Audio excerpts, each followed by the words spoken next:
Hey everybody, how's it going? Stoner Dave here, and what you're listening to here is actually the latest pedal that I built, right? Now, on my desk right here, there's actually 3 different pedals I built. So, here's one that I demonstrated previously. Here's the single transistor one that we went over last week. And of course, there's the one I'm working on right now, which I would pick up, except for I'm a little bit concerned that if I pick it up, I might disconnect the ground and it'll get very fucking loud in here. So there's that one. I'll show it on the other camera in a moment here, but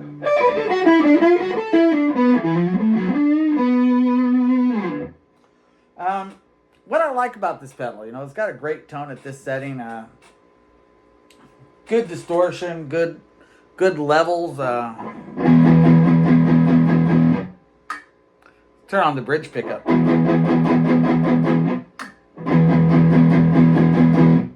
Neck pickup. Bridge pickup.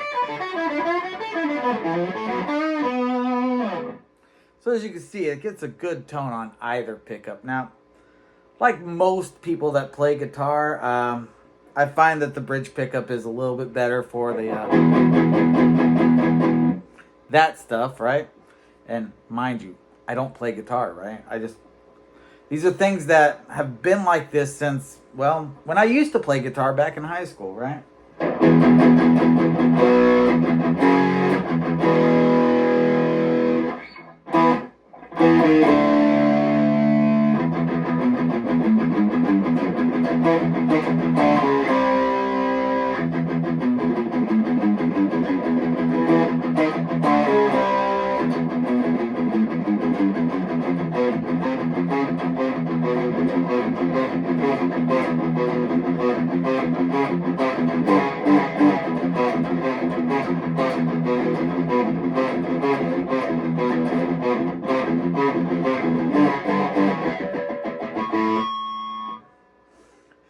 I don't really know how to do that last part of that song. I learned how to do this part.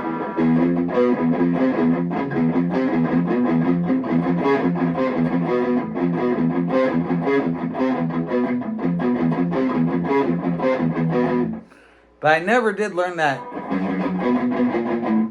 little part after that, before he starts doing the...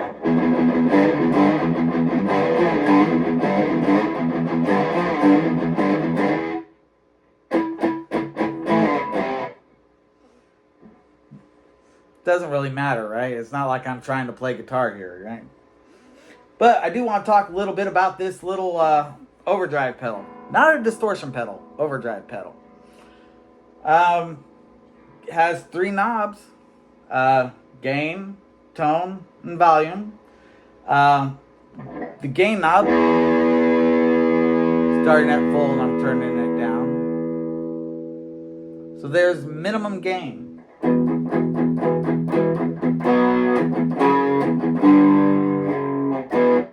Now, just a brief little synopsis on something that I was told by somebody whose name doesn't really matter, if that helps you identify who it is. He asked me, what do you get if you turn the volume knob all the way up and the gain all the way down? A clean boost is what he was claiming. I said, no, it's not a clean boost.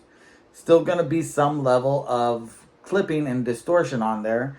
And you can hear right here exactly what that is, Anybody who's ever heard this, because in all my previous videos I've played a little bit without any of the effect in there. And this is an extremely clean amp. We are on the clean channel with this little distortion type pedal here. And what I had to do is I had to put a LED in there so you can see that the power is on. Oh, I don't have any LEDs free at the moment within hands.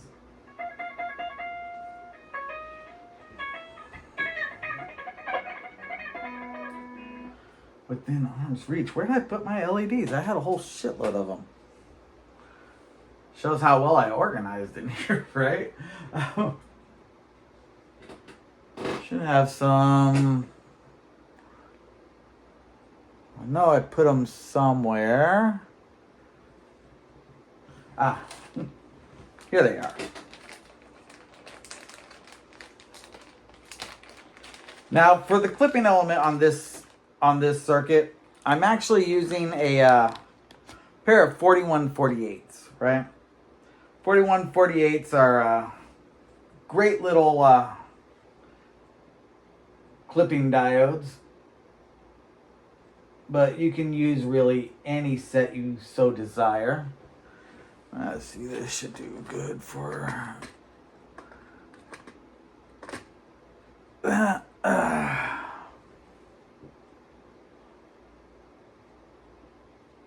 put that diode in right. I didn't really check it too well. Yep, there it is. Nice blue one. Abadi Abuda. So, like I said, I didn't put a bypass on this, but you've all heard this thing with it's clean. I'll show you turning the gain back up.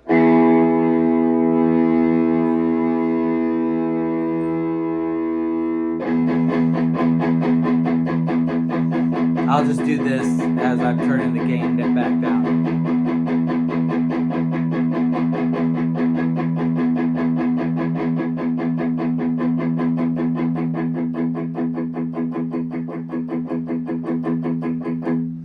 It's nearly clean, right? It's nearly clean. You can tell that the gain has gone down, but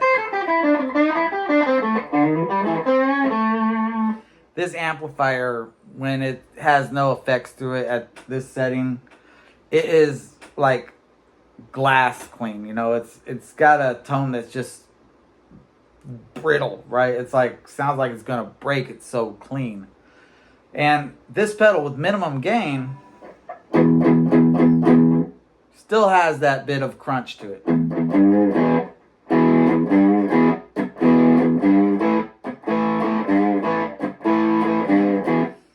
So, good for whatever people are using it for. I mean, this is by far the most like a commercially available pedal. And I'm turning it up. I should put a knob on there if I don't think I have one. Oh, yeah, there's one.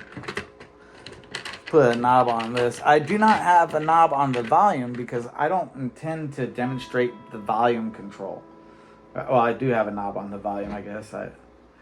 But I don't intend to turn the volume down any on this. So let me put this knob on here so we can better approximate low, medium, and high for our gain here. So we got a sweep going there, all the way to there.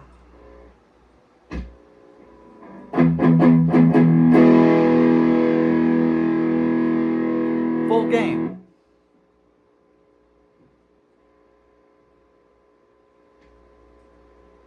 Half gain.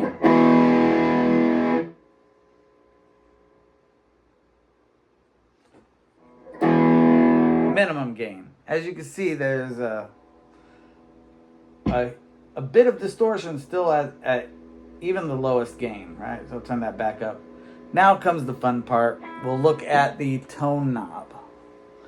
Now the tone knob on here is very responsive, right? So right now it's turned all the way up, and that's basically its full tone. It's not really a bandpass filter like what.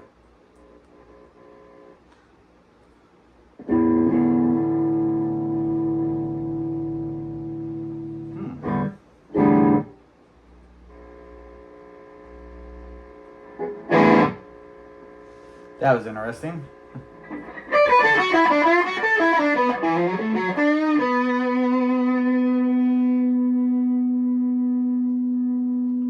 I've turned it down halfway.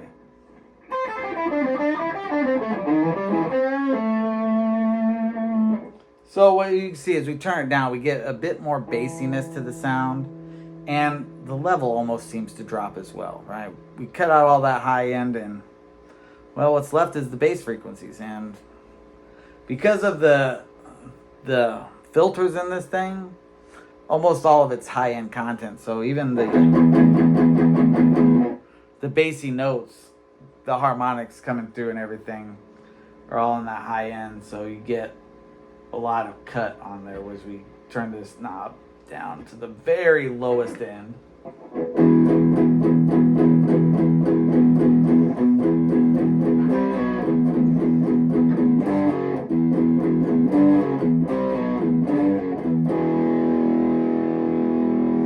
So you can see very bassy, almost muddy sounding.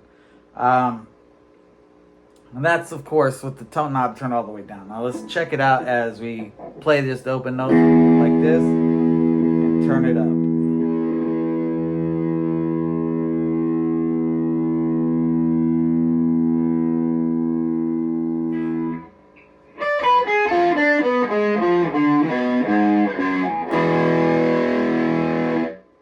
Right, so you can see there's some tremendous dynamic effects by that tone knob.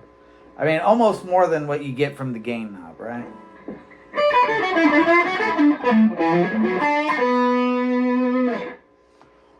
Now, for a comparison, listen to the tone of this thing and then compare it to what Detroit Record did with his little Eddie Van Halen ripoff guitar. And mind you, I think that paint job is phenomenal. Eric C. really outdid himself with that. Such a great job. I'm almost concerned that he may get some kind of a penalty from it, you know? The Van Halen estate might see that video and be like, oh man, he's ripping off my dad. I want to sue, you know? I mean, that's how fucking good he did on that paint job, right? So I am a little concerned about that and all that as far as licensing violations and all that shit. But, you know, he's a grown adult. He takes those risks. That's on him, you know. Great paint job. But when you listen to Detroit Record playing it, the only thing that comes to my mind is a can of bees. Sounds like a can of bees flying around. So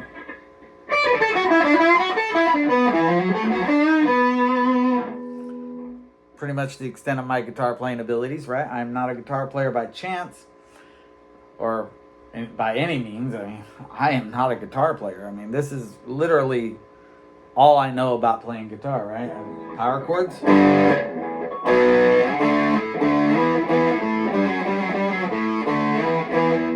Power chords. Pentatonic scale.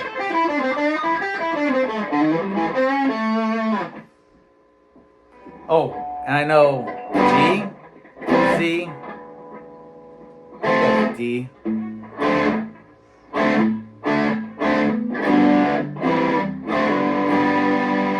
Oh, I know this one too. The E minor and E major. I mean, not very much to it, and I guess you can take that shape.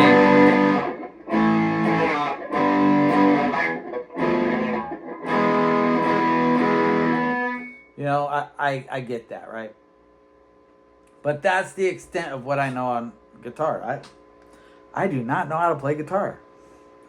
A lot of people think I know how to play guitar. You know, I remember when I posted my first video where I said I didn't play guitar. This kid, what is his name? Cole Barnes. Yeah, Cole Barnes came on and said, "Oh, I thought you played guitar." I'm like, "Nah, dude, I don't play guitar."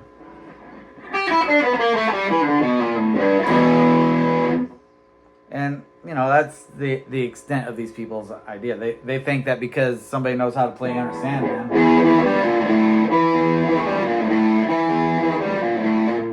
they must play guitar, right? And it's like, no. I just know how to play Enter Sandman, right? But anyways, I digress. Listen to Detroit Record play. In fact, you don't even have to go to this video. I'll show it for you.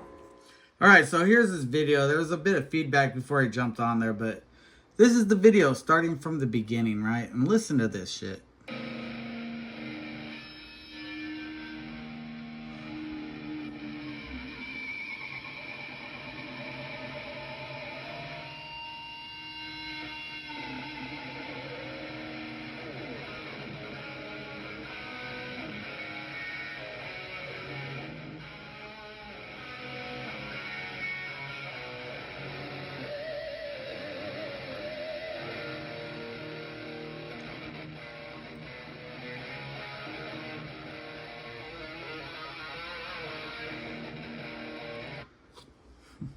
All right, that's enough of that. So like I said, can of bees. Nothing good about that tone at all. It's really just sounds like a can of bees. Now, he claims to have built a distortion pedal, and he yet, as of yet, hasn't demonstrated it. But if that's the distortion pedal that he has, all I can say is that is nowhere near as good as this one. I mean, he's playing through his amp, which is probably a better amp than my 15-watt amp. Oh, this is my friend Milo here. He just wants to say hello. Well, you gotta go outside, buddy? Do you want to go outside? Yes. Do you want to go outside, buddy? All right. Let me go take care of my friend here, and then I'll come back and talk some more about these little pedals. Yeah, it's a good boy. All right, folks. Sorry about that interruption. Little guy had to go to the bathroom, and gotta take care of your friends when they need you. But neither here nor there, right? So, like I was saying, Detroit Records got a sound like can of bees. Really awful sound. And I'm going to tell you right now, I don't believe that the pedal that he was using in that video is the one that he made. I believe that is some cheap pedal like a Behringer or maybe even a Metal Zone if he's going to go that expensive, right? But definitely not anything that's going to blow anything away, right? I mean, even the single transistor pedals that I've been doing here are better than that sound. And I'm going through a cheap little 15-watt crate. Let me see, what's the model again? I keep forgetting it. Crate GT... What is it? It says on here. GTD 15R. I have the reverb turned to nothing and all of the knobs turned to 12 o'clock, if you will. Definitely nothing spectacular for the amplifier. The pedal themselves, it's a fucking great little pedal. I mean, here's a... let's see, I better turn that off.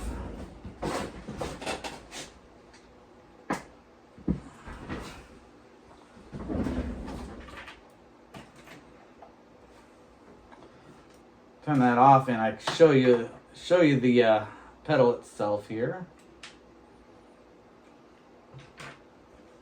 So this is it, right? So volume, tone, gain. This is the heart of it right here. Right? That guy right there. That's everything, right? That's our op amp. Very simple little pedal, as you can see, here we have the 4148s for our clipping element. Nothing super special about that, right? It's the same as the 4148s that we have in this single transistor one, which is really, this is the amplifier that we're going to be tinkering around with. So I've taken quite a bit off of it, so I'm going to have to put a bit back onto it, right? So this is what we're going to be dealing with today. Now I want to try a few things with it. Let me see here. You know what? I just realized I took the volume control off of there, so I don't have a volume knob on there anymore. So I'll probably have to set something up for that. Oh my goodness, I've taken a lot off of this pedal since the last time I dealt with it, so maybe we won't talk about this pedal. Maybe we'll just move into this op amp. The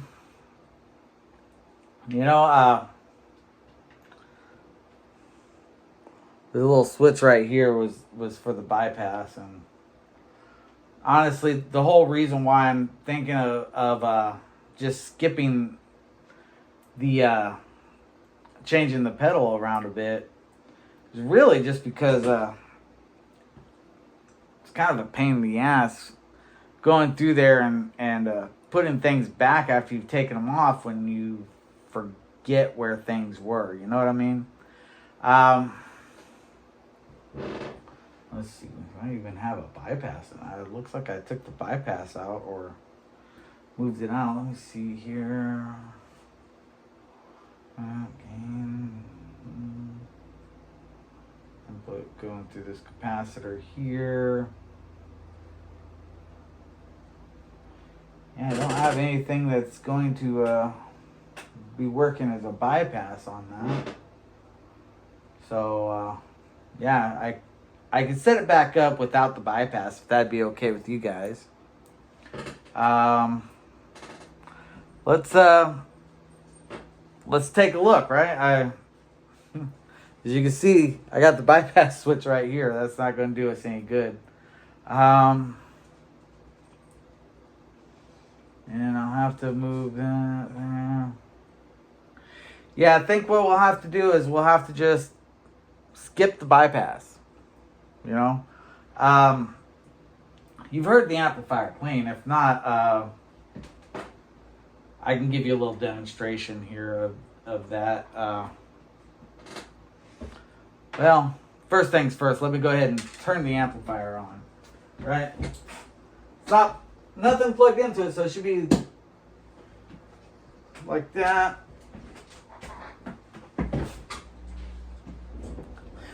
So that's how quiet it is and how low the volume is, right? I turned it on.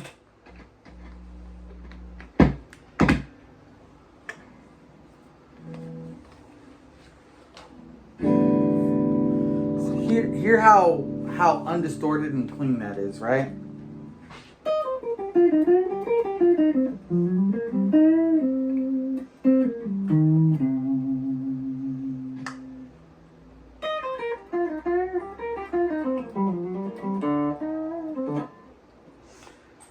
See, that's how little I play guitar.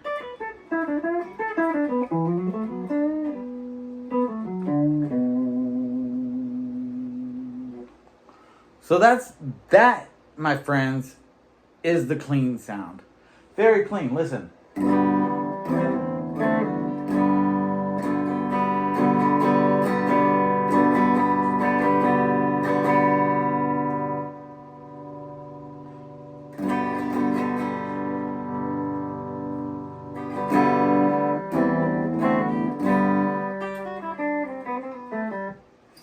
Very clean, right? So now let's take a look at what the distorted sound sounds like. So plug that in there. Plug this in here. Make sure I hook up the right parts of my power supply back up to it. See, normally I pause this right here, right, and get all this stuff set up with the camera turned off or in some kind of a silent mode. But there's no reason to do that. Not for this.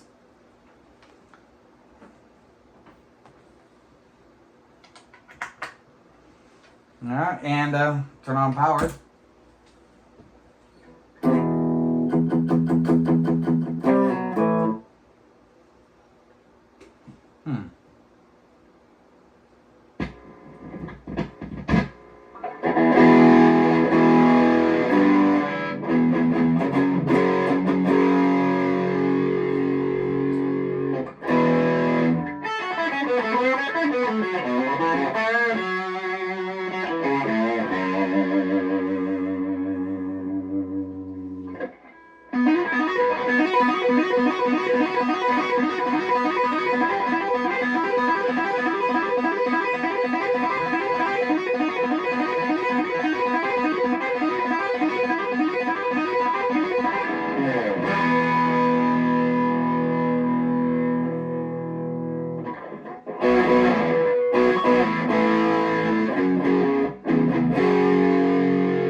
video, I was kind of doing a bit of harmonics, but I was really fucking stoned in that video.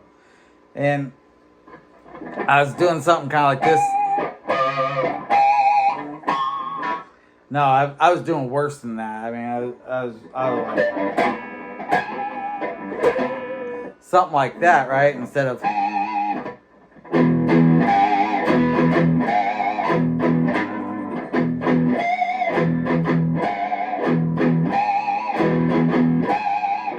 You know, so I'd understand if some people think, oh my God, Dave can't do pinched harmonics.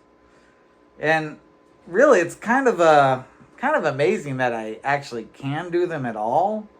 But yeah, I can do them a little bit, you know. I mean, I'm not a guitar player though, you know. If I was a guitar player, it'd be a different story.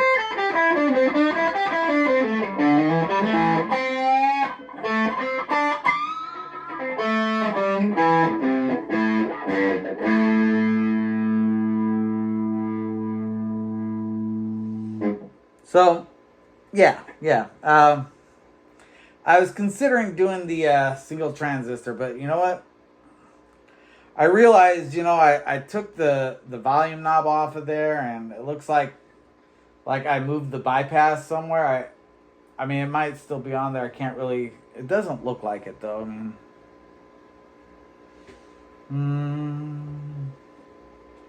Yeah, I don't see the bypass in there, so I must have taken it off there.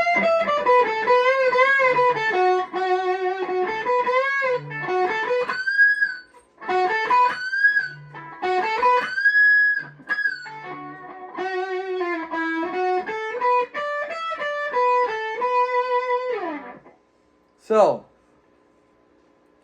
Detroit Records said he was going to make a pedal that's going to blow mine away. Like I said, his video there demonstrating his playability. And before I go too far, you know, make it very clear. I do not believe that I can play guitar better than Detroit Record. I believe that Detroit Record definitely should be able to play guitar better than me, right? That being said, I don't believe that Detroit Record could build a distortion pedal if it meant his life. His video, he's got a tone like a can of bees, which I'm going to tell you, it's very reminiscent of what I've heard from Behringer-style distortion pedals. That is a very cheap $50 distortion pedal, if that. And it reminds me of the first time I bought a distortion type pedal, right? It was back in 1992 or 93-ish. This exact same amplifier. And I got myself this Boss Metal Zone pedal. It's Metal Zone or Metal Zone 2. I can't remember exactly. And I got it. I was really excited because I'd never owned a pedal like that before. I'd never owned a pedal of any kind before. And of course, at that time, I was all... I'm going to be a guitar player. I want to be a guitar hero, blah, blah, blah.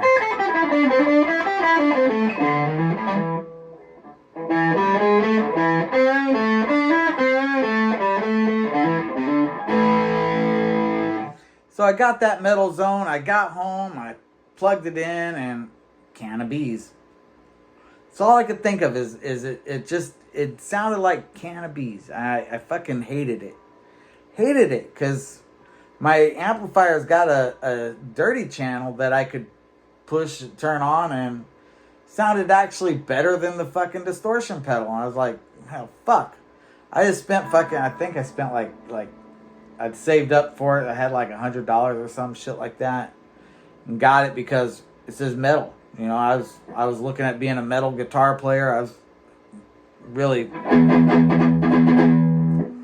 looking to do some stuff, you know. And I couldn't stand it. Couldn't stand it.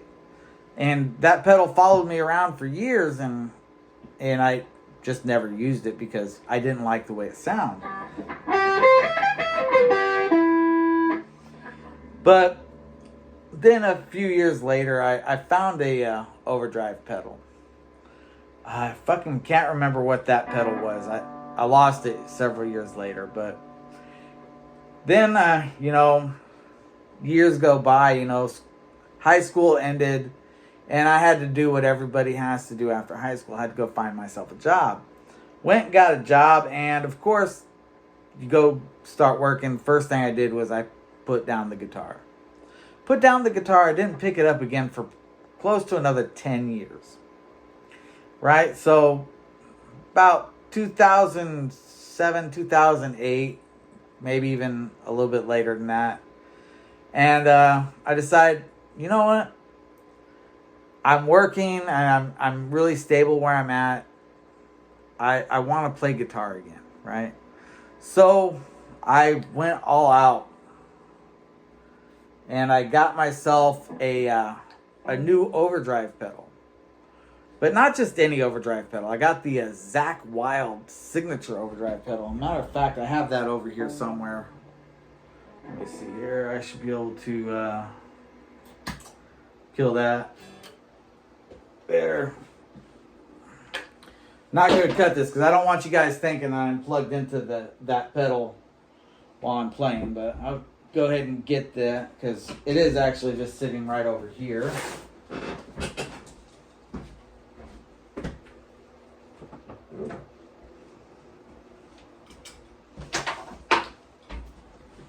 Went out and got myself this guy right here off of eBay. It was like $100. It's the original Zakk Wylde Wild Overdrive. You can see it. MXR Dunlop. Fucking great little thing. I fucking love this pedal. It did what the Metal Zone couldn't do. It gave me a good overdriven distortion sound without sounding like a can of bees. Something that, I was really wanting to have. Now, before I got that, I'd also got myself one of those RP50s. Or no, RP80 was the one that I got. Very close to the RP55, just it had an expression pedal on it. Because I wanted a wah pedal, I didn't have a wah pedal at the time.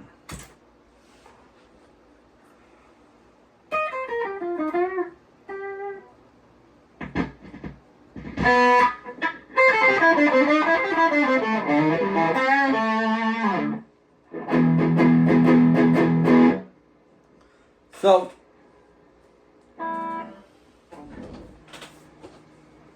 like I said, I bought this in 2008, 2009, and I went a little while playing the guitar during that time. Not really learning anything, but just kind of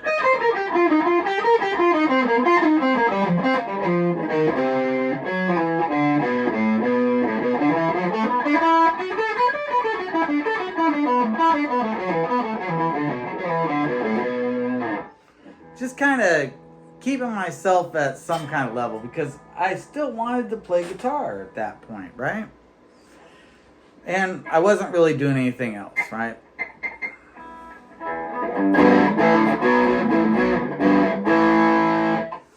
So I went and I was doing that till about maybe 2012, and I realized, I'm not really getting anywhere with this, right? I mean, I've watching videos on YouTube, and I'd pick things up here and there, and really things got interesting when I ran the Scott Groves account. And y'all know where everything went from there, right?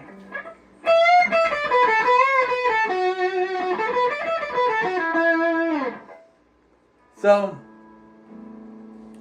doing all kinds of stuff, right? And of course, y'all know the whole story about Durzex and our interactions there. And what ended up happening, of course, is that the drama of YouTube got in the way of playing guitar. And of course, I was working in a call center of all things, and hating it, right? Really hating it. Then I just decided, you know what? I should go back to school. Focus on something that will make me happy in what I'm doing. And I went back to school, started studying electronics of all things, and I really found a passion for it. I mean, I'd always been good at math, but this was something that allowed me to take the math that I was always good at and actually apply it. So I did that and got myself my first degree, got myself a job. While I was taking that job, I went and got a second degree. Allowed me to propel my job further. You know, I was in Florida at the time when I went back to school and moved to Florida for my wife's job, obviously. I was working at a call center, so my job wasn't all that important. I could get a call center job pretty much anywhere, right? So I went back to school in Florida, got myself a degree, got myself started in a career, and of course I wanted to propel myself, so I went and got a second degree, and I got myself a position up here in Portland. And here I am now.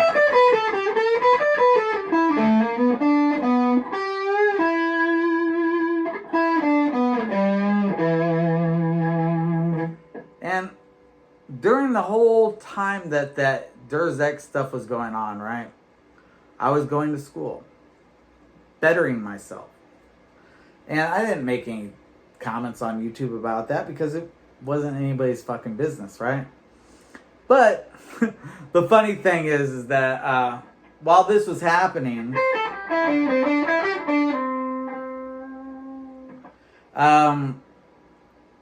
apparently Detroit Record got this idea that I was studying computers.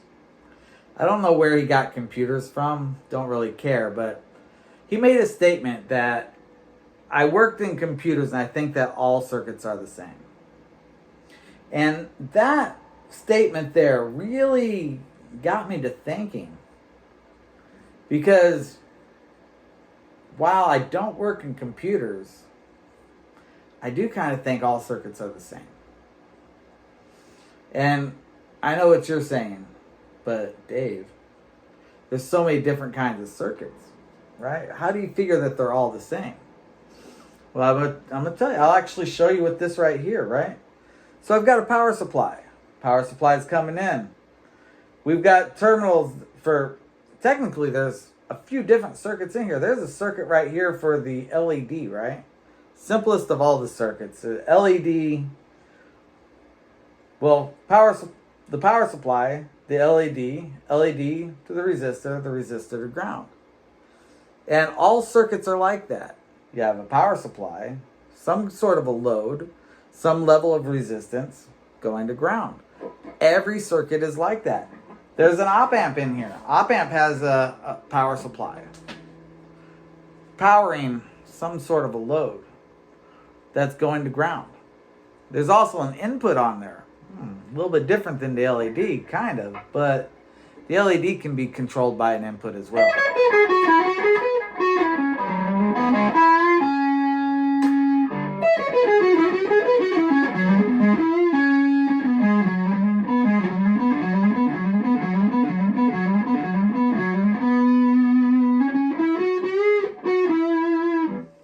So on this one, we have actually two op amps, right? So this signal is coming from this guitar, right? This guitar going through this cable comes in. He's got a capacitor he's going through, coupling capacitor. Then it goes through a resistance. Resistance is kind of set up with, let me see. I don't have the schematics here in front of me, but the resistance is going into the base of this transistor, which is going up to the power supply. And I also have this set up with a voltage that is about half the power supply. So technically there are two levels of power supply. There's a 9 volt, and then I have a 4.5 volt.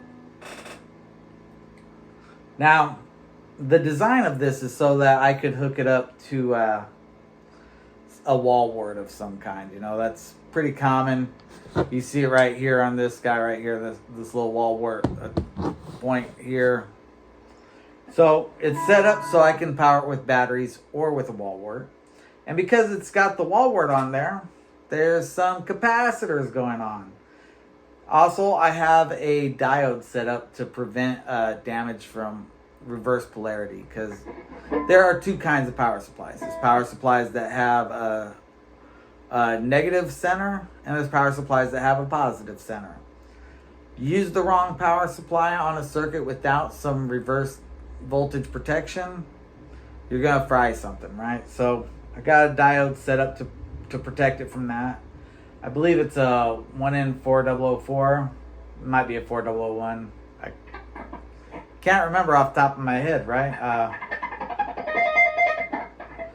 But there's also a voltage divider set up there going, so that I have a 4.5 volt, because I need to bias the input of this thing so that the op amp will have a virtual ground. And by setting up the virtual ground at that 4.5 volts, it gives the op amp the idea that there's a positive voltage and a negative voltage. So you have a positive 4.5, negative 4.5, and a virtual ground at the middle voltage, the 4.5 volts. It's very handy to have that because, like I said, op amps typically run with a positive supply and a negative supply, ground at the at one of the inputs, or both of them, depending on how you're setting it up. There's about a million different ways to set up an op amp.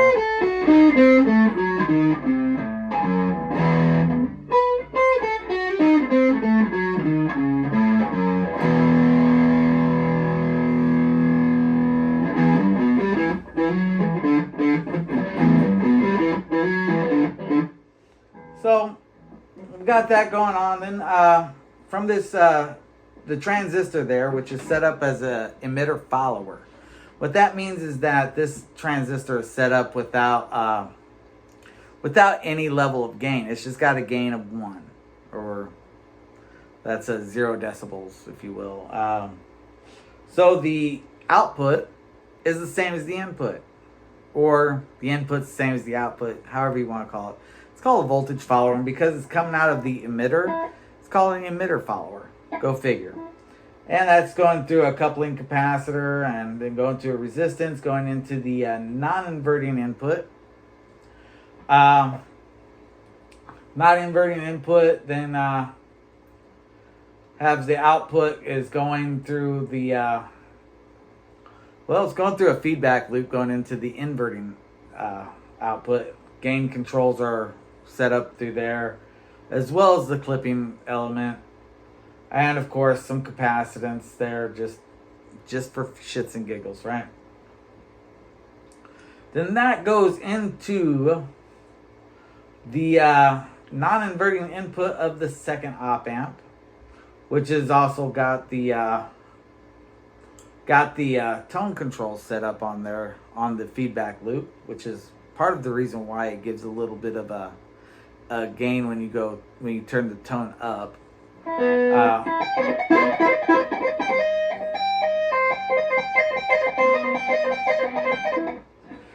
Feedback loop goes into the inverting input, and then the output is also going to a volume knob, which is it's going into another buffer. It's exactly the same as the first one. It's a emitter follower, so that it's just keeping it up there and blah blah blah. Then it goes to the output, which is a 100K audio potentiometer, and the output, of course, is being picked up going through a coupling capacitor to the output, which is going to the amplifier, which you can hear loud and clear, even though the amplifier has the volume turned to 1. On a scale of 1 to 10, it's on a 1.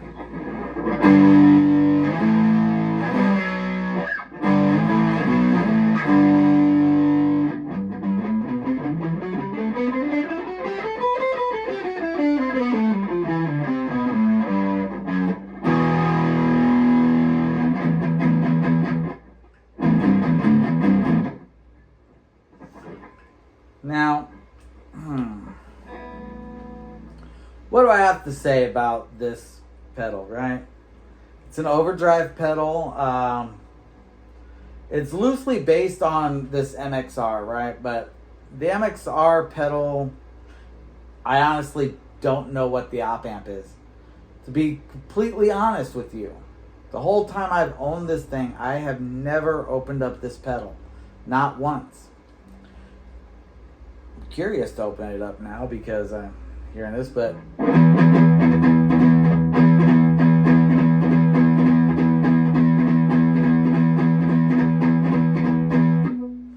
Now, for the pedal that I sent out, right? This is very similar to the pedal that I sent out, but the pedal that I sent out actually has a Darlington transistor on the input, which gives it a little bit of a boost in the signal rather than being just a buffer. So the MXR Wild Overdrive here has true bypass. Not a buffer bypass, it's a true bypass. Same as what I've been doing with all my circuits. If I were to put this into a pedal, I'd put it with true bypass as well. A lot of people swear that you have to have buffered bypass, and while buffered bypasses don't hurt anything, they're really hard to put on a breadboard.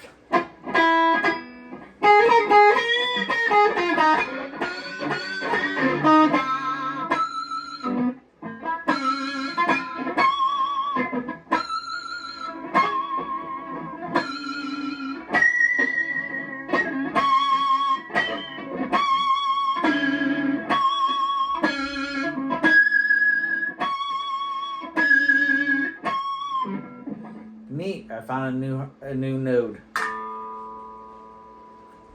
So the buffered bypass, it's really just it's like 2 transistors, a handful of resistors, and a couple of capacitors. And the way it works is it's almost like it's almost the same as the A-stable oscillator. But it requires a change in the voltage. You know, you hit the pedal, and the change from the off to on of the LED creates a change in the voltage, which triggers the switch to happen, right? And that's the full function of the buffer bypass. It just changes where the emitter follower goes, right? Instead of the emitter follower going through the circuit, it'll go around the circuit to the other emitter follower, and that's a buffer, right? Emitter follower is the same as a buffer. It is the buffer.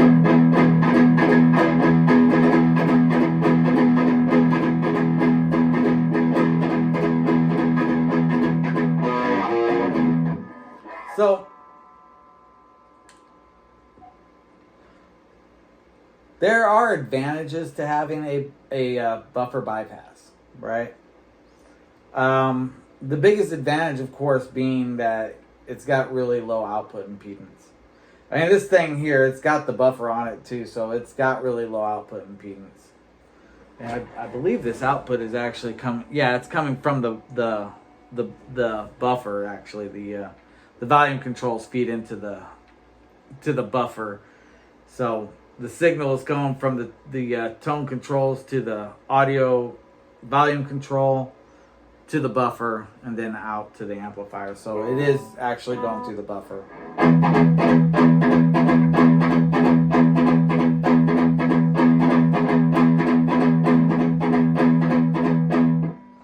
Now, with the current setup, I could set this up so that I can have the output going from one buffer to the other buffer. But like I said, it's a real pain in the ass, mostly because you have to follow that and go around it. And you can see from this board, I'm already using up a good chunk of it with what I have on there. And I wouldn't want to cause this to have issues by me poking around with it at this point, because I built this last week, right? I built this last Sunday. I was going to do the video on it, but I was like, nah, because I built this after I already did the video saying I wasn't going to do the video. I was like, oh, well, fine. So this has been sitting here pretty much untouched for a whole week. Now, you heard Detroit Records playing, and again, I'm not going to try to say that I'm a better guitar player than him, because I'm clearly not, right? I'm not a guitar player by any means. But he is, and he said that he could make a pedal that was going to blow mine away. And again,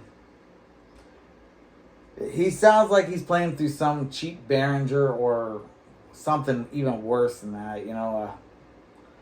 It really sounds awful, and if that's his pedal, the one that he built, if that's what he's playing through there, he's not blowing anything away with that.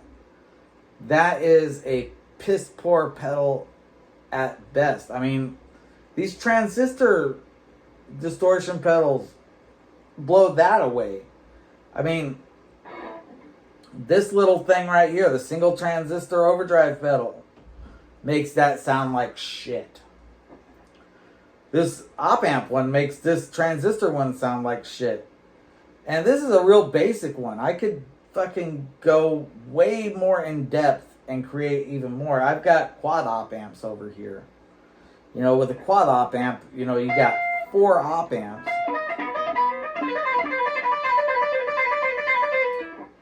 And with 4 op amps, well, let's just say if this is what I can do with 2 op amps, I can get even more out of 4, right? Because I could just put the buffer onto one of those op amps and bada bing, bada boom. I mean, the one I sent out had Darlingtons in the input instead of the buffer. Which, yeah, the Darlingtons put a bit more gain into the system and you get a much crunchier fucking sound out of it. So, maybe I'll do that next, you know? Maybe I'll put the Darlingtons in there.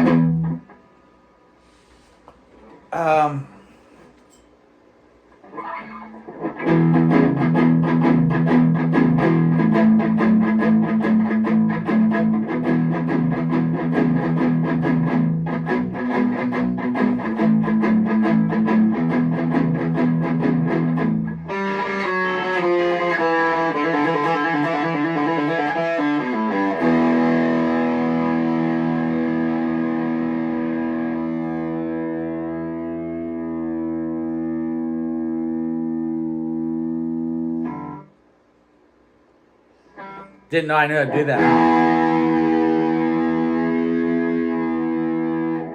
Check this one out.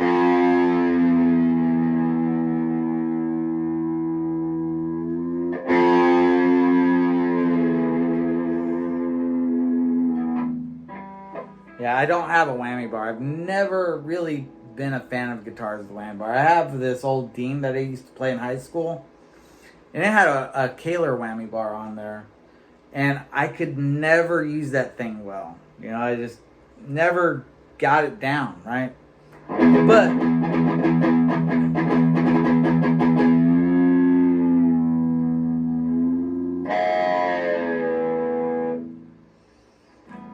I can do different types of bends and stuff.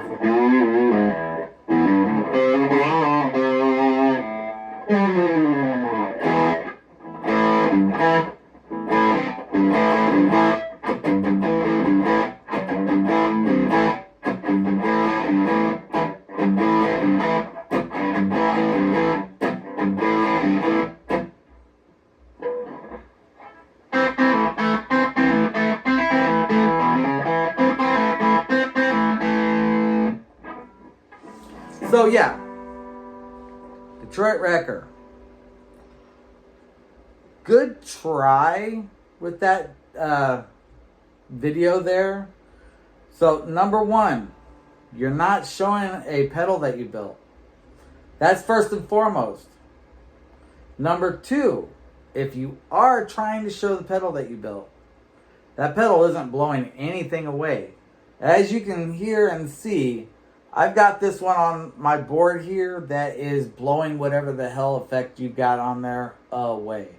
Now, that being said,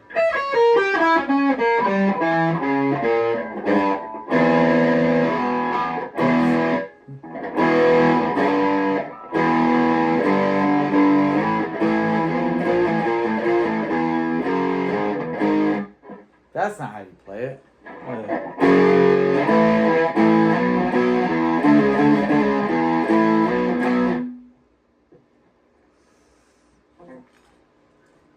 And you don't really have to know how to play guitar to be able to show what it sounds like, right? I mean,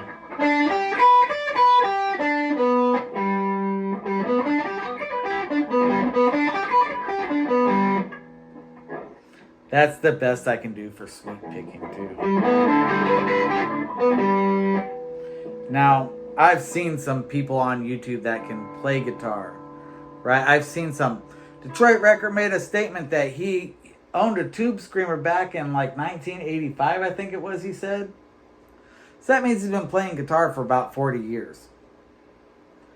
There is a chick on YouTube that she's like, I think she said she's 23 years old. She's only been playing for like 7 or 8 years now, maybe 10 at the most. And she has a deal with, who is that? God, I can't remember. One of these guitar manufacturers has her own signature model of guitar. This little girl, fucking 23 years old, she's been alive for less time than Detroit Record's been playing guitar. She completely blows him away to the level that she has her own signature model. And Detroit Record's over here talking about how great of a guitar player he is. Makes up stories about going into recording studios that have never happened. And you say, well, how do I know they never happened? I'll tell, oh, hey, look, there's a schematic.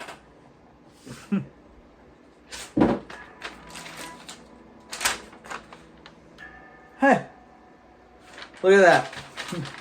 Here's the schematic for the pedal that I built. Look at that. Nice. So yeah, it's a pretty simple little pedal there. Nothing too complicated about it. Oh look, I didn't complete all the schematics here. I can see a few things that I left out, but nothing major. Yeah, this is it right here. This is entirely it. This is everything about it. So the tone controls, they actually go from the, they're between the inverting and the non-inverting inputs. So there's that, right? That's how it works. See, what goes through the inverting input gets canceled from the non-inverting. What's going through the non-inverting input, that's what's getting amplified. Feedback loop is kind of a control mechanism to make sure that you're not just going from rail to rail. See, without the feedback loop, the op amp will try to give infinite amount of gain. Infinite amount of gain means that if you get anything coming into the input, the output goes straight to the rails. Goes right to rail voltage, which is not something you're really looking for. I know a lot of people think, oh, go straight to the rails. That means you're going to get the most bang. I was like, no.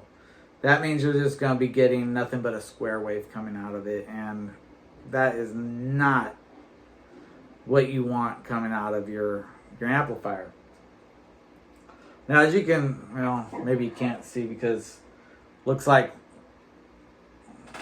my camera is only going to the edge of the power supply here. So, but right over here, just off camera, there's an oscilloscope. And over here, again off camera, there's a function generator. And before I ever plugged the guitar into there, I ran the function generator through it. And a lot of people want to know, how do you test these things? So, go ahead and stop with my atrocious guitar playing. Look at that, unplug the signal and dead quiet. Why? Because everything's well grounded. That's a very important step for these things. You got to keep everything well grounded, otherwise that amplifier would be going nuts right now. I'll show you what I mean by that. Let me see here. Just going to unplug the ground on here. Hear that?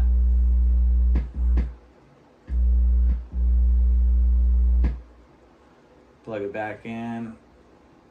Don't come out. Oh, great. Now it's bent.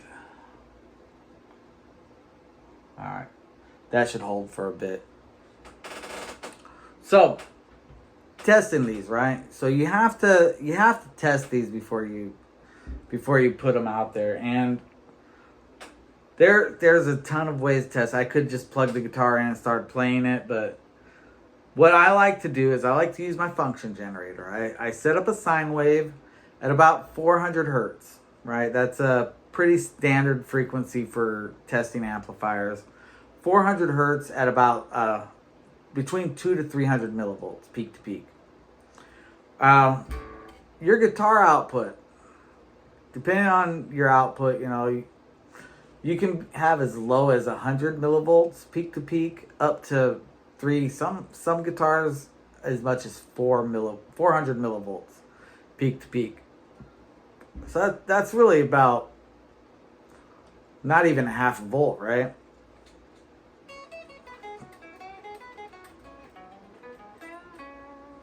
So I like to use about 300 millivolts, And I plug it in there, I run the signal through there, and I use the oscilloscope to see what it looks like on the output. The input to the output, right? I hook the input up to the oscilloscope, I hook the output up to the oscilloscope. And if it looks good, right, I'm getting something that looks like it's got a good amount of distortion without being just a square wave, right? And we're not just going to the rails. We've got good control over the circuit. Then I will take the function generator out, plug the guitar in. Again, look at it through the oscilloscope. I'll play myself a nice A.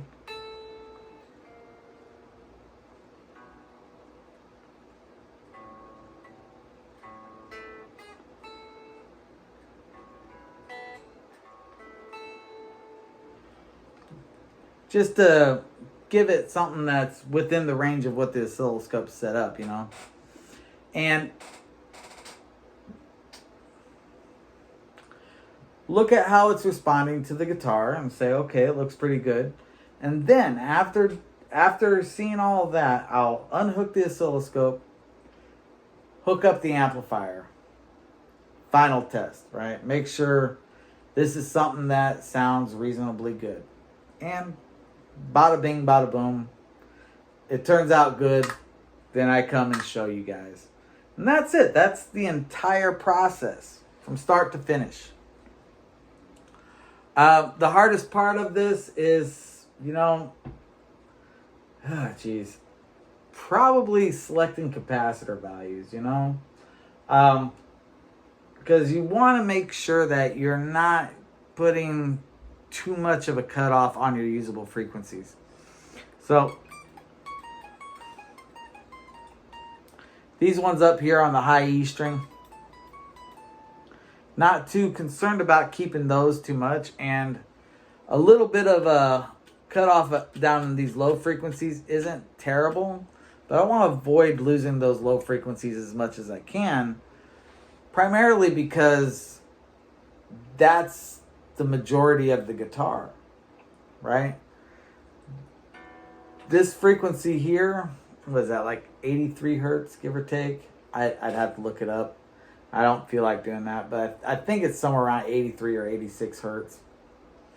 So I want to make sure that my low cutoff frequency is around that. I think I used 80 hertz as my target, and I think I was able to get it to around 89, 90 hertz, give or take.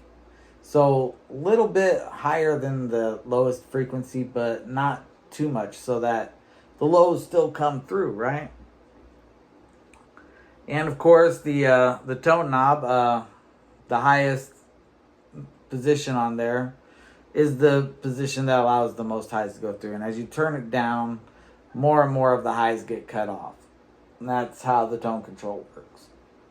Then it gets reboosted by the second op amp. Then it goes through a buffer.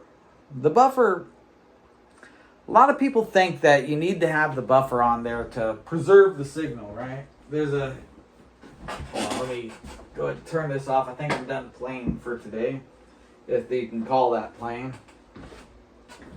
So I've heard this before, and I'll probably hear it again, right? People talking about, do you need true bypass or do you want a buffer bypass? And I think Scott Grove actually did a video where he was talking about this. As a matter of fact, let's take a look and see if he does. Okay, so it looks like Scott has deleted his video where he was talking about why you would need a buffered bypass instead of true bypass. So, according to Scott, the reason why you would need a buffer rather than true bypass is because you get all these pedals together and they have all this impedance that gets added up and added up. And if you don't have a buffer in there, it's going to drain your tone, according to Scott. Well, the reality is if you're using a true bypass, the amount of wire that the signal's actually going through is at most the width of my thumb here. Pure wire. That is zero resistance, or essentially zero. I mean, you might be getting a couple of decimal points of an ohm, but even if you've got 30 pedals lined up, each of them with that, again, we're talking about maybe a decimal point of resistance, at the most a total of 3 ohms for 30 pedals, right? And that's being generous with how much impedance these things actually have, right? So having a buffer, it's not a bad idea, right? But it's not the way that Scott makes it sound, because Scott makes it sound like you should have a buffer at the beginning and a buffer at the end of your signal chain and all of this bullshit. And no. In all honesty, buffers affect your tone. So if your guitar sounds really good plugged directly into the amplifier, and you have effects just so that you can get certain effects on there, but you want to preserve that plug straight into the guitar sound, true bypass is definitely the way to go. Especially if you're only using a couple of pedals. Now, I think at the peak of my playing guitar, I had 3 pedals that I would use pretty regularly. I had a wah pedal. I had this wild overdrive. And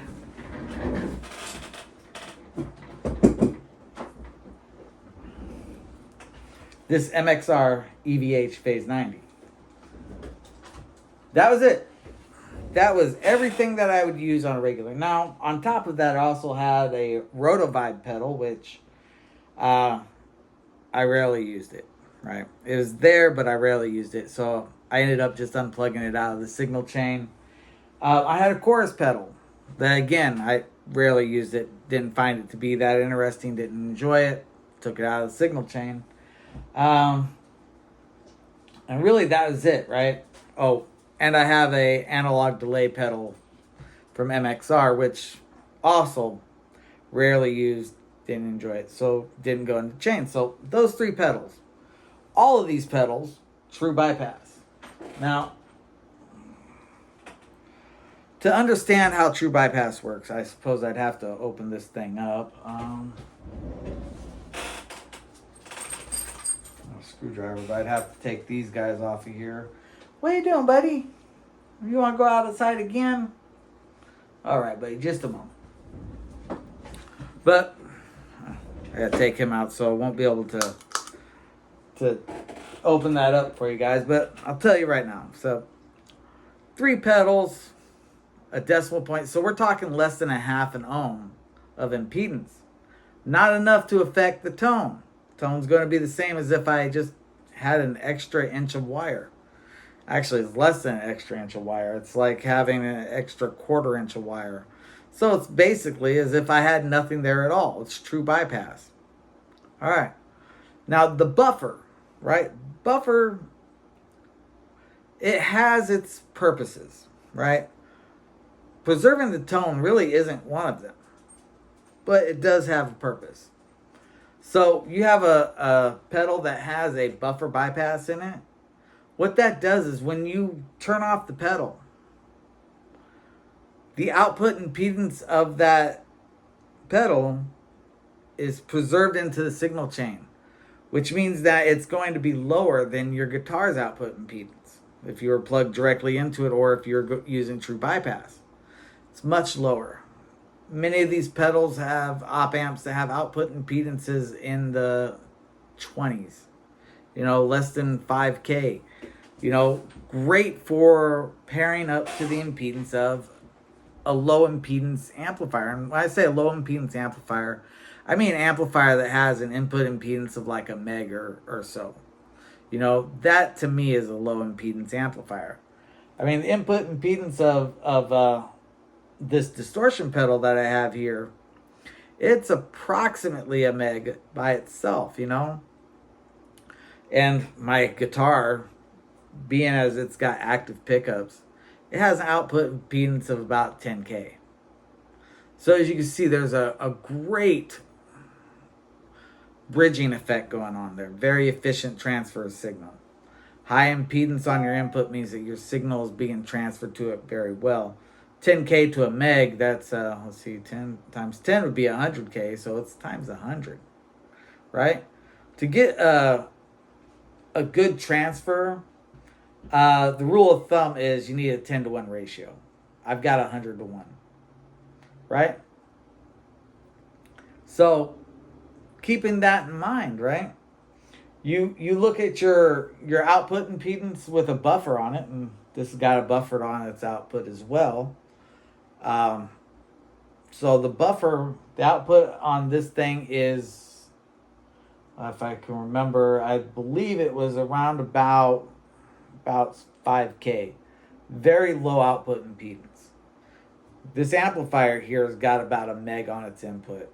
It's a shitty amplifier. If I were to plug in, say, a regular Les Paul with passive pickups in it, this amplifier is going to really suck tone out of it, because a Les Paul, 500K pots, we're looking at about 200, 250K for the output impedance there. We're not even getting the 10-to-1. Now, you plug into a Marshall. Marshall amplifiers, they typically have about 3 megs on the input, which means that you're getting a much better bridge to that input. You say, what do you mean bridge? That's what it's called, right? So you have impedance matching, right? That's when the impedance is the same on the input and the output. So you take the output of your amplifier to the input of your speaker cabinet. 8 ohms to 8 ohms, right? That's what you're looking for. Or 16 ohms to 16 ohms, or 4 ohms to 4 ohms. Impedance matching. But on the input of your amplifier and the output of your guitar, you're looking for bridging, which you're looking for 10-to-1 or better, right? Or more. Like, for example, 100-to-1, yeah, because I got 10K going to a 1 meg. 100-to-1. That's great. That's better than most systems have. The input impedance of your systems and the output impedance of your systems are great things to know, and it's a real big part of the design process. Now, I'm gonna see if I can find, because there are some videos that I did find where they're talking about this stuff, but I don't really want to go through all of these different videos and see what I can find out. I was willing to look at Scott's video, because Scott did do a video, but apparently he's deleted it. And yeah, his whole thing was that, it's going to drain your tone because you're going through all of this wire, which wire doesn't have impedance, very little impedance, So even if you have 100 pedals, you're talking very low numbers of impedance. Nothing that would warrant the need for a buffer, which, mind you, the buffer only keeps the signal the same as it was when it came in. So the idea of a buffer is that the signal coming in is the same as the signal going out. Now, if there were a bunch of resistances between the input and the output, well, that buffer is not going to do you any good as far as preserving that signal, because it's going to just send out what comes into the buffer. Now, you look at these buffered bypass pedals, and what they have is they have a switching element, which is made up of a couple of transistors that are set up so that you hit the switch and it changes where it puts the signal to. Either it's going to put the signal through the circuit or it's going to put the signal to the output buffer. That's what the buffered bypass is, right? So this pedal does not have any bypass put into it, right? It's just you turn it on or you turn it off. That's it. I turn it off, no signal is going through because the signal path is going through all of the circuitry. Circuitry gets turned off, it can't send the signal along. But if I were to run a switch through there so that I could put the bypass so that I could either go in and go out in through the one buffer and out through the other buffer, or in through the one buffer through the circuit to the other buffer, that would be the buffered bypass. And I would like to demonstrate that, but it would involve me doing a bit of work, and it's a real pain in the ass. So, not going to do it, right? Not going to do it. Because if I set it up right, it's going to have the signal coming out of here, and what'll happen is it'll create a bit of a issue, because it's coming in, it's going to be coming in, and signals go in and out through the emitter and through the collector, even though this is emitter follower, so everything is being drawn out at the emitter.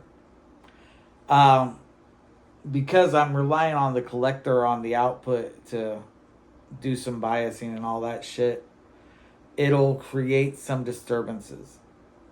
Have to do it properly, or else it's going to fuck some shit up, for lack of a better term. So, got this all set up here with true bypass. Is real easy setup. I mean, I just take the input signal and I choose that either it's going to go in through the go through the buffer, through the circuit, out through the buffer, or it's going to skip everything altogether. That's true bypass. So even though there are buffers in there, if I put a bypass on there, it's going to be a true bypass, just because it's such a pain in the ass to fucking put the switches inside the circuit like this. There's just not enough room, really. Everything's really crammed together on there already. Breadboards are not the place to build a buffer bypass. Now, in the future, hell, I may decide, hey, I wanna build this with a buffer bypass. Well, that's where something like this would come in handy. Right, I build the switching element here, hook it up so that I hit the button, the switch goes off, and the circuit gets bypassed. Nice, easy, fun to do. I'd have to get some JFETs to make that work, though, because it does have a JFET in the buffer bypass. JFETs are just better at that kind of shit. Not really better, but they're faster, you know what I mean? So, that being said, talked a lot about this stuff, and really, anybody who's looking to build pedals, right? This should be all you need, really. And just so you know, looks like I forgot to put something on here. So, put this right here.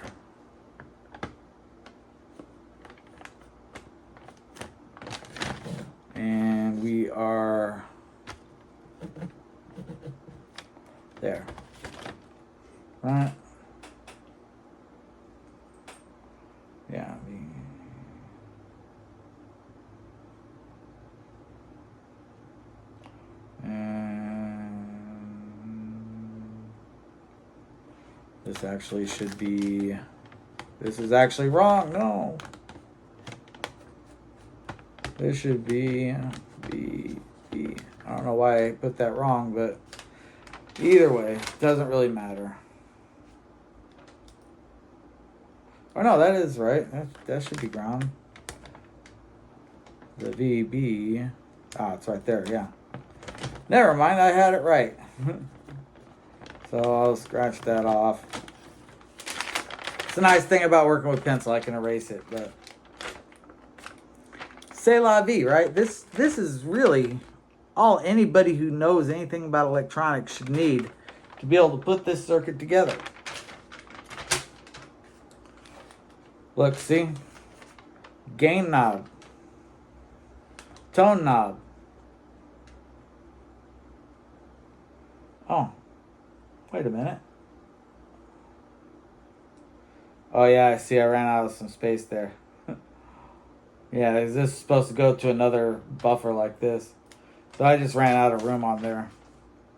It's been like a fucking week since I've done this. I'll when I talk more about the actual construction of this thing, because you know I've talked a lot about buffer bypasses and true bypass, but I haven't talked really a lot about the way this is built. You know, this schematic here is incomplete.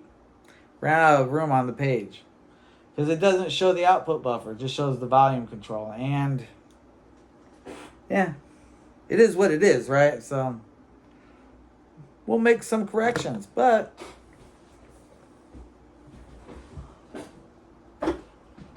just to, I'm gonna turn the reverb up a little bit. Put a little bit of reverb on there. Turn that up to about 5. Right? 5 is a good level of reverb, right? That's not too little, not too much. Give it just that little bit of a pizzazz that everybody wants to hear. And of course, I'm going to warn y'all one more time, just in case you weren't sure. I don't play guitar, right? I have this stuff from back in the day, but hell, it hasn't been used for much of anything for quite some time. As a matter of fact, making these videos is the most I've played guitar since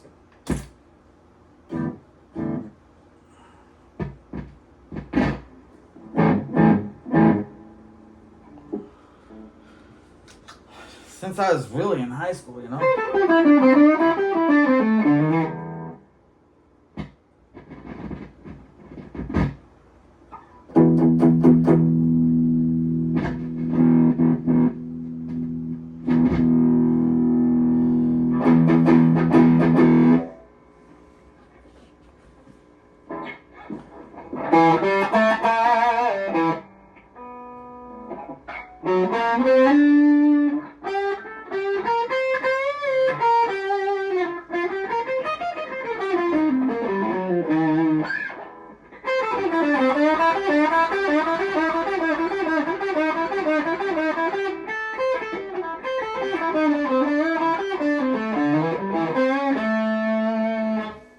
I'm telling you, I always end up going back to that little riff there. God, I know I don't know how to play this very well, right? But I'm gonna try it.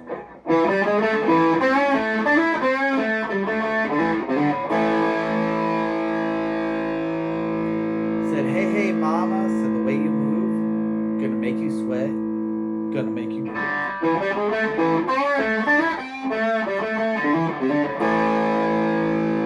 Child, the way you shake that thing, gonna make you move, gonna make you sing.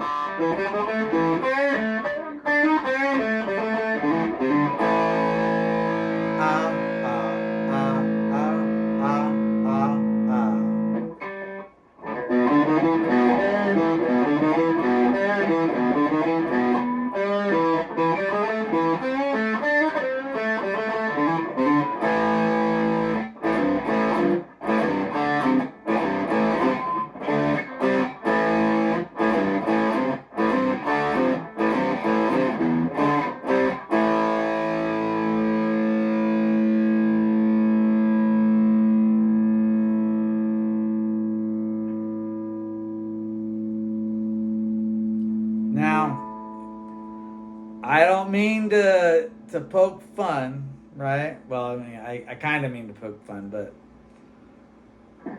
you're talking to somebody who doesn't play guitar, who just happens to know a bit about electronics, put this little pedal together with information in my head. Every single piece on that board is just something that I knew would work, right?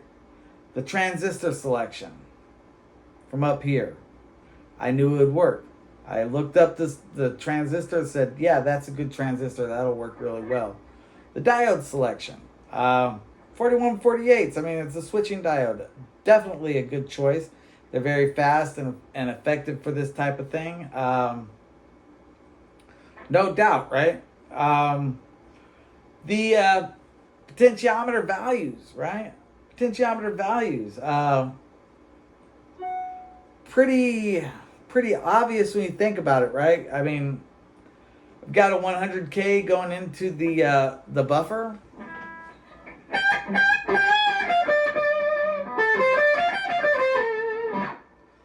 We don't get tone sucking. That's something that happens when you put too high of an impedance on there. And I listen to Detroit Record when he's playing. I have a feeling that the pedal that he's using, it may have a bit of a higher impedance on there. Maybe he's got 100K going straight to the output, going to a 1 meg amp. 100K to a meg, you know, that's right there at that 10-to-1 ratio. So it's decent bridging, right? But this right here, like I said, we've got like 5K. 5K, yeah, 5K on the buffer. So that 100K, that would be okay, right?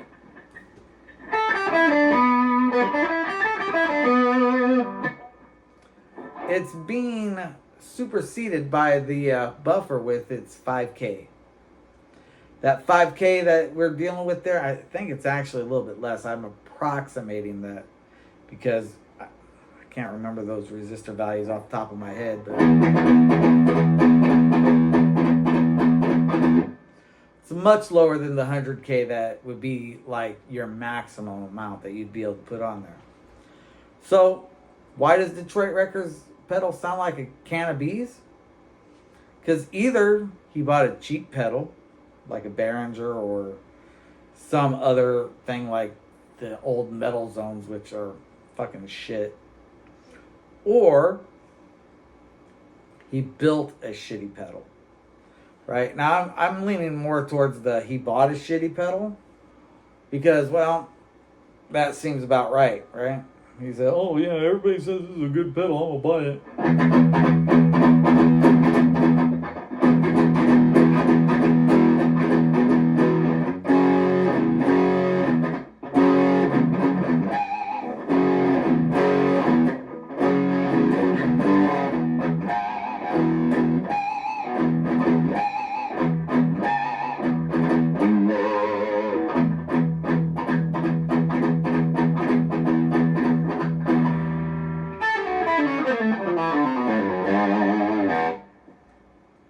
Now,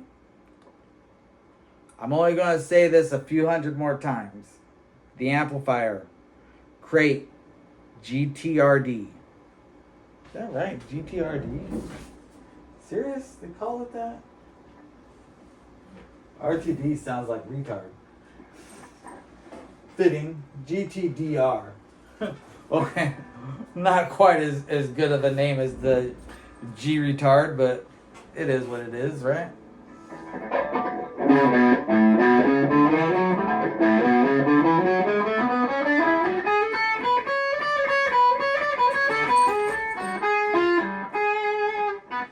What you doing, buddy?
Thank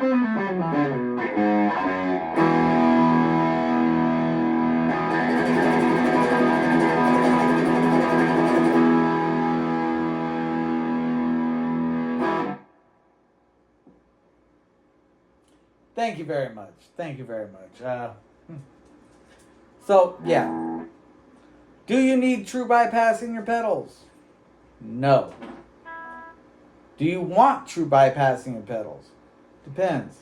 If you've got a passive guitar, right? You've got a passive guitar and you're playing with a passive guitar that has a rather high output impedance because you got humbuckers in there and you're using 500K pots, you may want to have that. Now here, if I had passive pickups, I'd have 1, 2, 3, 4 500K. So that 250 would probably go down to about 125, give or take. But that's only if I've engaged them. If I'm using one or the other, I'm not really engaging half of these pedals here. Hey buddy, what you doing?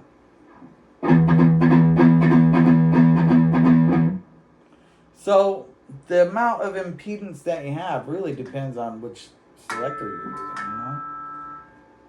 But neither here nor there, right?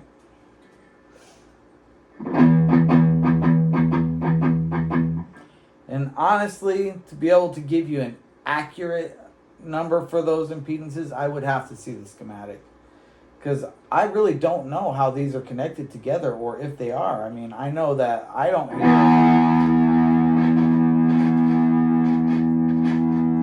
I mean, I do with these ones. Mostly just the tone.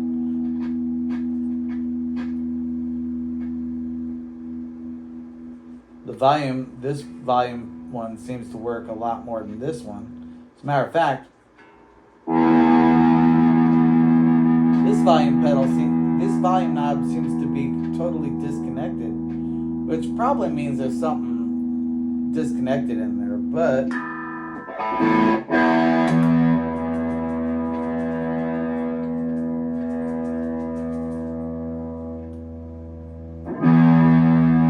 that's the neck pickup. Neck volume doesn't go all the way down. I don't know if that's something to do with the design or what, but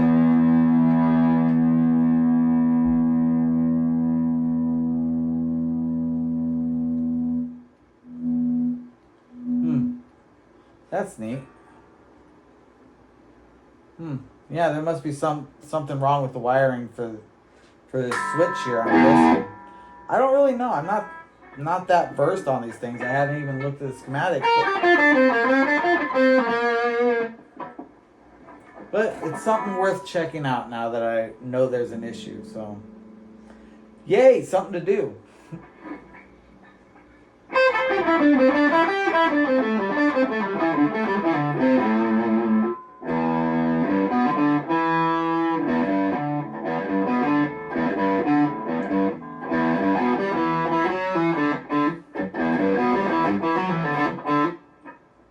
So, yes. Will I be doing another video next week? Well, that one, no. I will not be doing another video next week. I have got to go to a very important meeting. Going up to go see some head honchos. Going to go be making a trip up to Seattle. And going to be doing some shit up there. So, no time to make a video next week. Sorry, everybody. I know you look forward to these. I know I'm fucking hilarious, too. And hearing how these guitar players like Detroit Wrecker like to talk about how much they know electronics and then get shut down really hard when they show that they don't know what they're talking about. Well, I know that you guys like that shit just as much as I do, right? So, while it pains me to say this, no video next week.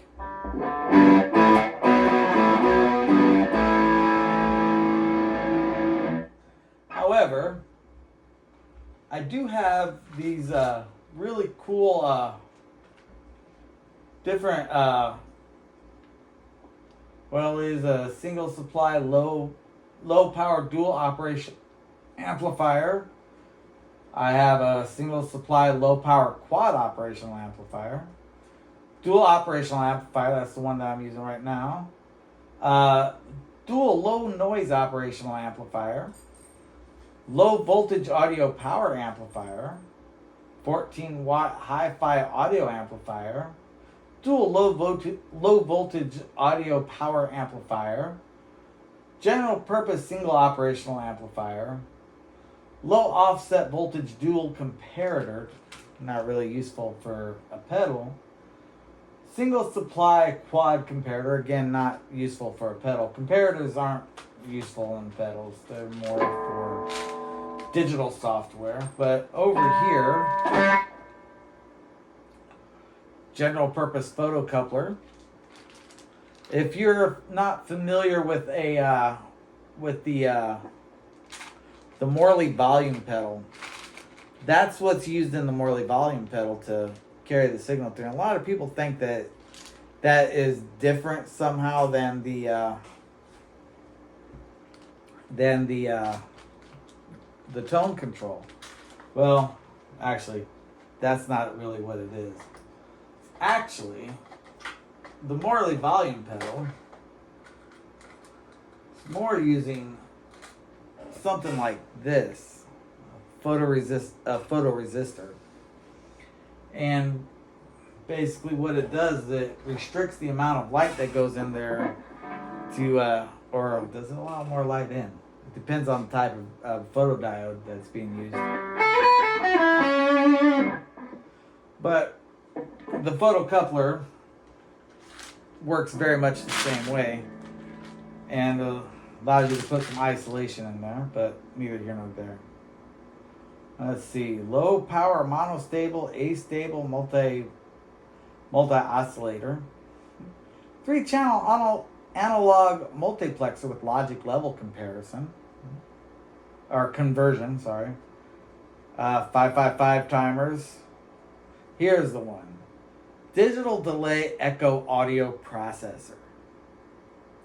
You know where that's heading, right? So after we get done doing these distortion pedals, which shouldn't be more than a couple of weeks, right? I got kind of sidetracked with this, just demonstrating this op amp one.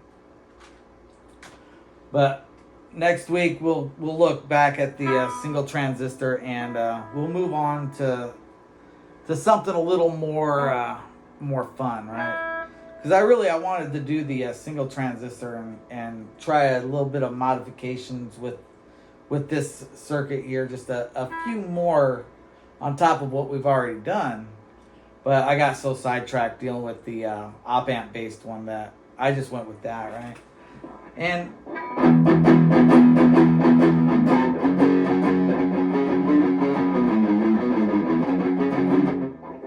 actually, I think it's more like.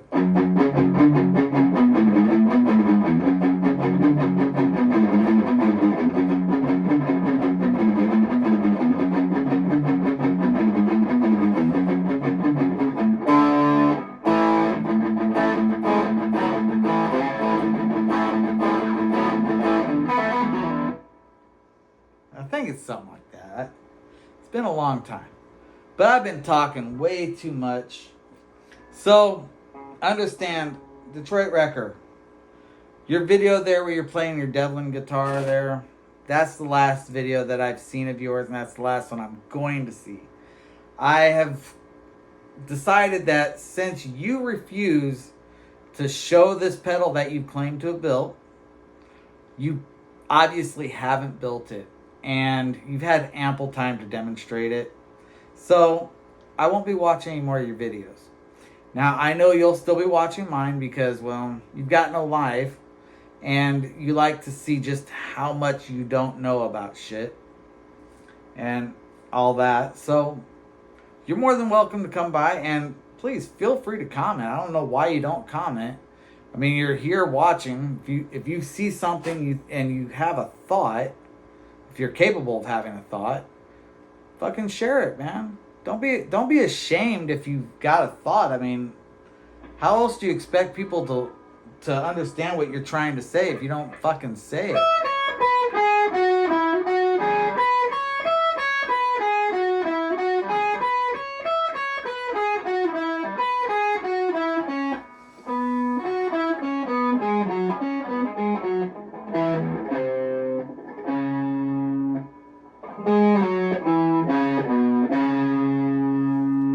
So, definitely, if you want to say something, feel free to say it. If you want to share a link to your demonstration that you claim you've got, share the link. You know, I mean, it's not that hard to do. You just refuse to do it. And of course, you won't do it because you can't share a link to a video that doesn't exist. You don't have a video to fucking share a link to. Just fucking own up to it, dude. Just fucking own up to it. Fucking spreading more lies about yourself doesn't do any favors for you. It just makes you look, well, for lack of a better word, pathetic and hopeless. Now, me, I probably look a little bit dumb myself because I'm over here fucking demoing a fucking distortion pedal, and here I am fucking, you know, what I do is way above this, right?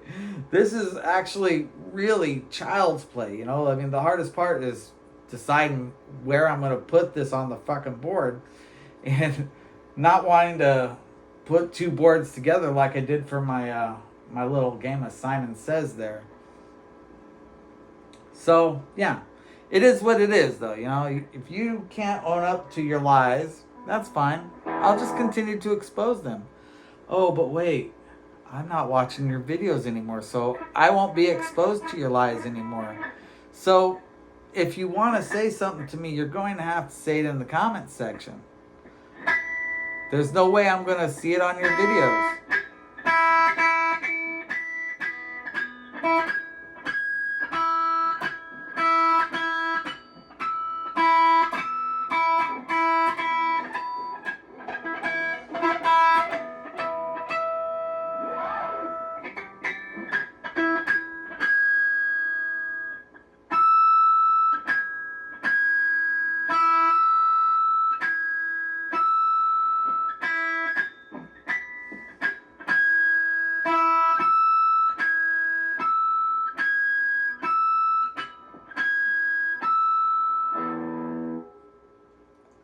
Alright, well, that's enough from me. Thanks for watching, everybody. I hope you enjoyed this, and I hope that you found it somewhat informative, even though there's not a lot of information being given out in this. Again, I'm going to be out of town next week, but in 2 weeks, I'll be back, and hopefully I'll remember what I was doing in this and make a video that will provide more information.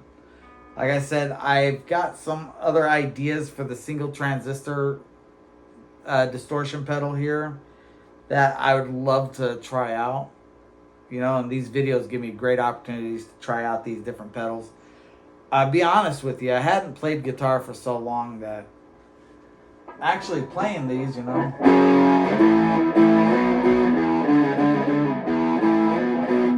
it's been a lot of fun, you know. I mean, I know I suck, but still enjoy it, right? It's fun. So I do want to thank you guys for getting me back to playing guitar again, right? Because it's been so long, you know. So I appreciate that, right? But I'm not going to go and watch your videos because, well, you've got nothing interesting to say, right? You're full of lies, half-truths at best, misinformation, conspiracy theories, and fucking bullshit garbage that is at best made up, right? So, best of luck to you in whatever you're trying to do. I hope that in the future you find something to do with yourself besides living in your mother's basement. But I'm highly doubtful of that. I know that you said that you feel that I could teach you some things. And that much is true. You've also said that you think that you could teach me something. But in all honesty, there is nothing that you know that I don't already know. There is nothing that you could possibly teach me. You just don't have that level of knowledge. Now, you also said that you don't consider yourself an expert in your career. And you forget that you've already told us what your career is. You're driving that truck, that's your job. Driving that truck, you're delivering things. You're a delivery driver. There is not much to learn or know about being a delivery driver. I mean, fuck, my cell phone tells me everything that would be needed to know to be a delivery driver. I'll plug in the address where the package is going. The phone tells you where to turn and all that stuff. So, if you are not an expert in being a delivery driver, well, you're not going to be an expert in much of anything, right? Because there isn't a lot to being a delivery driver. I know everything that's required to become a delivery driver. Everybody on YouTube knows everything that is needed to be a delivery driver. And if you still don't know what it takes to be a delivery driver, well, there isn't much of a chance that you're going to be able to teach anybody much of anything. So, good luck with that. I wish you the best. Bon voyage. Fare thee well. And peace out.